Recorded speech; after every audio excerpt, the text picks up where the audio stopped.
Some people will be losing their insurance coverage as changes are coming between Blue Cross Blue Shield and CHI Memorial. You could be looking for a new doctor, as Dallas Payton reports. If you are in need of a new doctor or are having trouble finding one, you should reach out to a relative or close friend to help you navigate your search for a new one.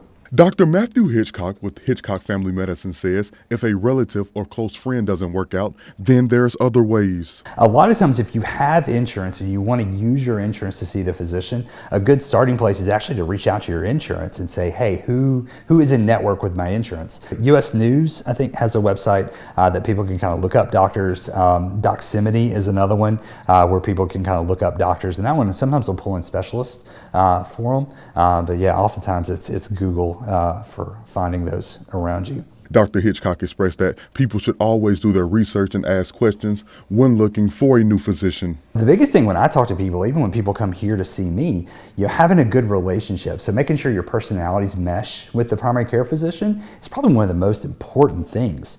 So if you can kind of talk to people and kind of get an idea of kind of what their personalities are like, and if your personality will fit with that physician. He says wait times for new patients to see a doctor can be a hassle, as average wait times are around 4 to 6 months. Getting with a specialist could take even longer. Not only do you have to find the specialist in that, whatever that specialist is, you oftentimes will need a new referral from your primary care physician to go see another specialist. You can't, depending on your insurance, you may or may not be able to just call up a specialist like a cardiologist, say, hey, I want to make an appointment. If you can, Dr. Hitchcock says it's best to stay with the physician you've been with. You may have been with a physician for years who knows you, knows your history, knows all these things about you. Now all of a sudden you have to go see a brand new physician.